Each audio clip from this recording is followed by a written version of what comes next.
patologi anatomi, patologi molekuler, patobiologi. Beliau mempunyai jumlah dokumen publikasi terindeks Scopus 17 dengan H-indeks 3. Demikian kami kembalikan kepada Prof. Terima kasih.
Saudara Profesor Dr. Gondro Mastudik, Dokter Hewan Magister Kesehatan, hari ini saudara dikukuhkan dan sekaligus diterima sebagai bagian dari keluarga besar profesor di lingkungan Universitas Airlangga.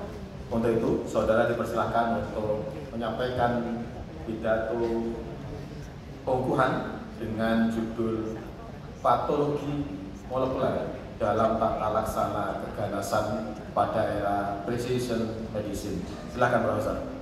Mohon izin Bapak Rektor, Bapak Deklasena. Bismillahirrahmanirrahim. Assalamualaikum warahmatullahi wabarakatuh. Waalaikumsalam warahmatullahi wabarakatuh. Sejahtera untuk kita semua. Yang terhormat Ketua dan anggota Majelis Wali Amanat Universitas Airlangga, Rektor dan para wakil rektor Universitas Airlangga, Ketua dan anggota Senat Akademik Universitas Airlangga, Sekretaris Universitas Airlangga, para dekan dan wakil dekan di lingkungan Universitas Airlangga, para guru besar di lingkungan Universitas Airlangga dan guru besar tamu, para direktur, direktorat di lingkungan Universitas Airlangga, direktur dan wakil direktur RSUD Dr. Sutomo dan Rumah Sakit Universitas Airlangga, ketua dan pengurus Perhimpunan Patobiologi Indonesia, teman sejawat dan segenap sivitas akademika Universitas Airlangga, keluarga, undangan, dan para hadirin yang saya hormati. Alhamdulillahirabbil alamin wa syukurillah binikmatillah wala haula wala quwata illa billah. Asyhadu an la ilaha illallah wa asyhadu anna Muhammadar Rasulullah. Allahumma shalli ala sayyidina Muhammad wa ala alihi wa ashabihi wa sallim taslima. Semoga Allah limpahkan rahmat buat kita semua. Amin amin ya rabbal alamin. Dengan segala kerendahan hati, saya menyampaikan penghargaan dan terima kasih kepada para hadirin yang berkenan meluangkan waktu untuk menghadiri sidang Universitas Airlangga dalam acara pengukuhan guru besar. Mohon izin, perkenankan saya menyampaikan pidato pengukuhan guru besar dengan judul Patologi Molekuler dalam Tata Laksana Keganasan pada Era Precision Medicine. Para hadirin yang kami hormati, patologi anatomi adalah cabang ilmu pengetahuan yang mempelajari tentang mekanisme penyakit dengan melakukan pemeriksaan dari sampel, organ, jaringan atau sel, yaitu dengan mengamati perubahan struktur sel atau morfologi sel. Meskipun morfologi sel tetap menjadi landasan dalam mendiagnosis penyakit di bidang patologi anatomi, namun masih memiliki keterbatasan. Lesi yang tampak secara morfologi mungkin timbul akibat mekanisme molekuler yang berbeda. Hal tersebut dapat diketahui dengan mengamati perubahan pada level molekuler. Hal inilah yang mendasari perkembangan patologi molekuler. Patologi molekuler adalah bagian dari ilmu patologi anatomi yang mempelajari tentang patogenesis penyakit pada tingkat molekuler, termasuk tingkat gen, hasil transkripsi gen, hasil translasi gen, yaitu dengan mengamati DNA, RNA, ataupun protein. Kelebihan dari patologi molekuler adalah lebih sensitif, bisa mendeteksi lebih dini peningkatan perawatan pasien dan peningkatan kelangsungan hidup pasien. Pemeriksaan patologi molekuler dilakukan dengan teknik molekuler. Teknik tersebut terus berkembang dengan ditemukannya teknik-teknik baru seperti the next generation sequencing, whole genome sequencing, sehingga patologi molekuler mulai berkembang menjadi precision medicine atau kedokteran presisi. Para hadirin yang kami hormati, kebanyakan kanker disebabkan oleh mutasi, baik mutasi pada gen ataupun pada kromosom yang bersifat spesifik atau personal, yaitu berbeda-beda pada setiap orang. Hal tersebut bisa menjadi bahan pertimbangan dalam penentuan terapi, prediksi respon pengobatan, prediksi outcome penyakit, sehingga dikenal dengan terapi target atau kedokteran personal. Adapun penggunaan istilah terapi target, kedokteran personal atau kedokteran presisi sering digunakan secara bergantian, namun sebenarnya ketiganya memiliki sedikit penekanan yang berbeda. Terapi target adalah metode pengobatan kanker yang mentargetkan molekul atau protein spesifik, sedangkan kedokteran personal adalah metode pengobatan kanker yang dirancang berdasarkan karakterisasi biologis spesifik pasien. Jadi terapi target hampir sama dengan kedokteran personal. Sedangkan kedokteran presisi adalah metode pengobatan yang dirancang berdasarkan variasi genetik, perubahan molekuler, dan lingkungan antar individu, yang memungkinkan setiap individu mempunyai pengobatan yang berbeda-beda, tergantung pada karakter biologisnya. Jadi kedokteran presisi mempunyai cakupan yang lebih luas dari terapi target atau kedokteran personal. Hadirin yang berbahagia, dasar dari terapi target atau kedokteran personal atau kedokteran presisi adalah variasi genetik antar individu yang diperiksa dengan berbagai macam teknik molekuler dan berhubungan erat dengan perkembangan patologi molekuler. Oleh karena itu, mohon izin di sini saya menyampaikan berbagai riset patologi molekuler yang pernah kami lakukan dalam menunjang kedokteran presisi. Penelitian kami yang pertama yaitu penelitian molekuler pada kanker liver. Kami melakukan cloning gen MAGE-A1 untuk pengembangan diagnosis kanker liver.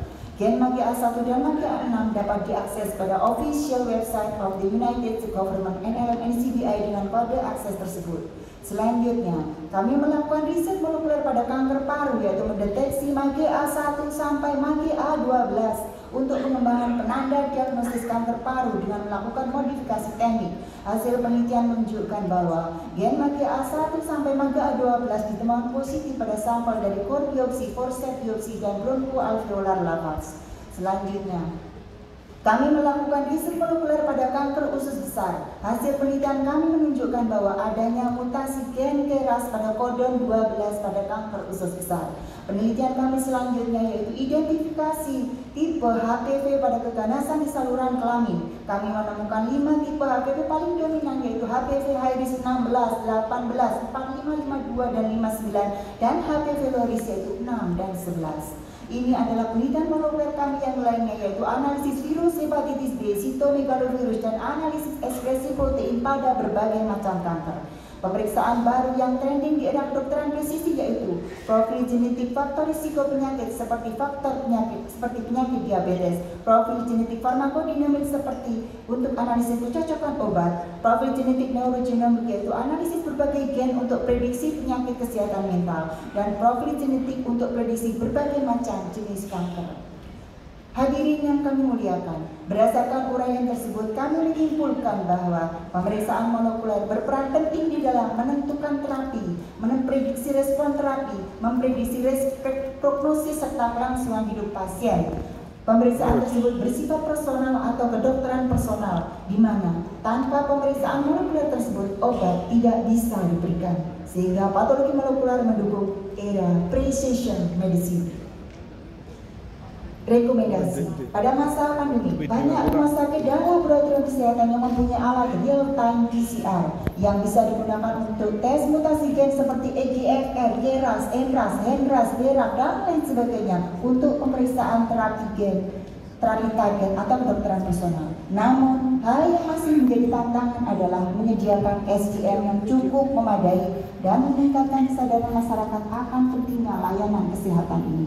Selain itu, di Indonesia pada saat ini sudah terdapat beberapa lab dan rumah sakit yang memberikan layanan tes genomik, serta beberapa rumah sakit yang telah memiliki alat next generation sequencing. Hal tersebut adalah modal utama kedokteran presisi. Tugas selanjutnya adalah mengembangkan agar layanan terapi target atau kedokteran personal dan kedokteran presisi dapat terlaksana dengan baik di negara kita, Indonesia tercinta ini.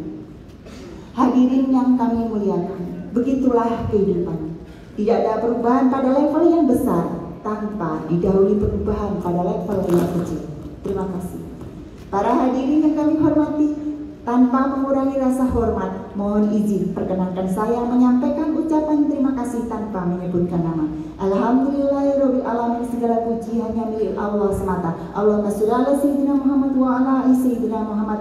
Semoga Allah melimpahkan rahmatnya buat kita semua. Amin amin ya rabbal alamin. Dengan segala kerendahan hati saya menyampaikan terima kasih yang tulus kepada Pemerintah Republik Indonesia, dalam hal ini Menteri Pendidikan, Kebudayaan, Riset dan Teknologi dan Direktur Jenderal Pendidikan Tinggi beserta staf. Matur sembah nuwun sangat saya sampaikan kepada yang terhormat Bapak Rektor Universitas Airlangga dan para wakil rektor, juga kepada yang terhormat Ketua dan anggota Senat Akademik Universitas Airlangga, Sekretaris Universitas serta Direktur SDM Universitas Airlangga dan tim PAK beserta seluruh tim di bagian SDM.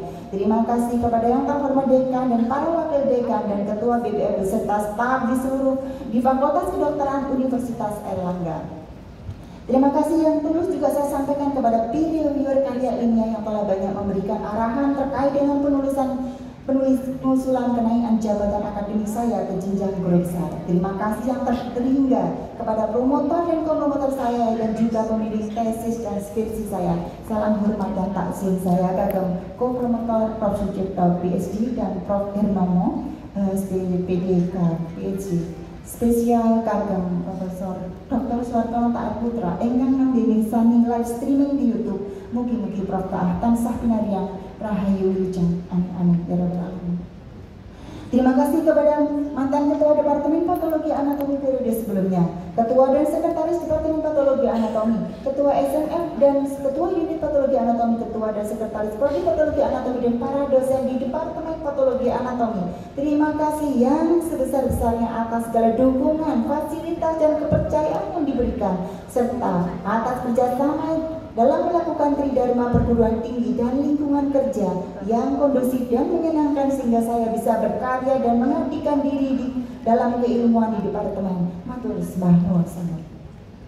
Terima kasih yang mendalam dan penghormatan yang setinggi-tingginya saya sampaikan kepada para konsultan dan kolaborator penelitian saya. Terima kasih juga saya sampaikan kepada seluruh jajaran Perhimpunan Patobiologi Indonesia. Matur sembah nuwun sangat rawuhnya. Terima kasih kepada Ketua LPT atau ITB beserta seluruh staf, Ketua kelompok studi hepatitis beserta staf LPT yang lainnya. Matur sembah nuwun sangat telah dibantu dan difasilitasi dalam melakukan penelitian dan menjadi rumah kedua di saat kami sedang studi S3. I would like to express my thanks to the collaborator in writing scientific article, Ignacio Luis Andor, PhD, from CD Locoro, Spain, from Ignacio de Blas, PhD, from Saragossa University, Spain, and Associate Professor Nadia Michel, PhD, from Khairun University, Tunisia. Terima kasih juga saya sampaikan kepada Sekolah TK Al-Uswah, TK Yabunaya, dan SD Kreatif Muhammadiyah 16 yang telah banyak membantu saya mengawal pendidikan putra-putra saya sehingga tugas saya sebagai seorang dosen sekaligus sebagai ibu kepala keluarga menjadi mudah dan ringan untuk saya laksanakan. Matur sembah nuwun sangat rawuhnya. Terima kasih juga saya sampaikan kepada para guru saya dan dosen saya serta teman-teman saya TK, SD, SMP, SMA, FK Angkatan 91 dan teman koas yang berkenan hadir. Matur nuwun sangat rawuhnya. Teman-teman S2 IKD Angkatan 99, teman S3 Angkatan S3 Ilmu Kedokteran Angkatan 2024. Matur sembah nuwun sangat rawuhnya. Ibu Direktur RSDS Dr. Sutomo Prof. Cita tadi bagi wonten, mantan Direktur Pelayanan RSUD Dr. Sutomo Prof. Anang, Bu Warik 1 UHT Prof. Dian, Prof. Eli, Prof. Narmada dan Dr. Ratna Subadi. Terima kasih kepada para mahasiswa saya, bimbingan saya di jenjang pendidikan S1, S2, S3 dan PPDS serta para mahasiswa anak wali saya serta kepada para mahasiswa yang pernah saya uji. Terima kasih atas kepercayaan Anda semua kepada saya. Semoga Anda semua lebih sukses dan lebih hebat dalam berkarya. Pada kesempatan ini saya menyampaikan penghormatan yang setinggi-tingginya kepada kedua orang tua saya yang telah berbahagia di sisinya. Saya patuh pada Bapak dan Ibu meskipun saya tidak bisa menjadi dokter karena kondisi keuangan Bapak pada waktu itu. Namun, saya ikhlas dan patuh pada Bapak karena menurut Bapak menjadi dokter hewan dan dokter sama-sama dokternya. Jadilah saya mendaftar di FKH. Bismillahirrahmanirrahim. Semoga Allah SWT mengampunkan dosa-dosa, menerima amal baik dan menempatkan Bapak dan Ibu di surga Firdaus bersama dengan orang-orang yang beriman. Amin amin ya rabbal alamin. Terima kasih juga saya sampaikan kepada adik-adik saya dan ponakan-ponakan saya yang berhadir, juga kepada keluarga saya dari Desa Wonga, Kecamatan Rejoso, Kabupaten Nganjuk, juga kepada Bapak Bupati Nganjuk, Bapak Dr. Andes Haji Marhum Jumadi, matur nuwun sangat rawuhnya. Atau untuk yang paling ku sayangi dan paling ku banggakan di dunia ini dan di akhirat nanti, kekasih hatiku, pelipur laraku, harapanku, yaitu 3 aliku, Muhammad Ali Prayoga, Muhammad Ali Fatur Rahman, dan Muhammad Ali Satria Jaya. Terima kasih telah mendukung ibu-ibu, minta maaf atas segala kekurangan ibu dalam membersamai kalian tumbuh dan atas semua ketidakbaikan yang pernah terjadi. Yang telah terjadi adalah kondisi terbaik yang kita menjadikan kita kuat dan tangguh seperti kita saat ini. Ke depan, ayo kita sama-sama merangkai cerita hidup kita dengan cerita hidup yang terindah dan terhebat yang mampu kita rangkai. Ayo bersinergi membuat karya dengan usaha maksimal yang bisa kita lakukan. Insya Allah kita bisa. Dan ibu percaya kalian pasti bisa. Ibu mencintai kalian lebih dari kalian tahu. I love you more than you realize. Sebagai penutup dengan kuat semangat kehidupan, belajar sebanyak-banyaknya. Jika ada kemauan pasti ada jalan. Life is about creating and I started creating my life. Dan terus berjuang biar Allah yang menentukan hasilnya. Menjadi warna-warni indah dalam kehidupan saya dengan doa dan harapan agar saya bisa menjadi seorang wanita yang cerdas dan solihah. Seperti cerdas dan solihahnya istri Rasulullah Aisyah radhiyallahu anha. Bismillahirrahmanirrahim. Semoga yang kemarin-kemarin mulai dari hari ini dan selanjutnya saya dan keluarga semoga bisa memberikan sumbangan terbaik untuk ilmu pengetahuan dan terus berkarya dengan memberikan cakupan kemanfaatan yang lebih luas. Jika karya yang saya persembahkan kurang maksimal, semoga putra-putra saya atau cucu-cucu saya atau keturunan saya bisa mewujudkannya, menebar kebaikan dan terus memberikan yang terbaik untuk sesama. Amin amin ya rabbal alamin. Subhanallahumma bihamdik asyhadu alla ilaha illa anta astaghfiruka wa atubu ilaik. Wabillahi taufik wal hidayah. Wassalamualaikum warahmatullahi wabarakatuh. Matur sembah nuwun sangat kita bersama.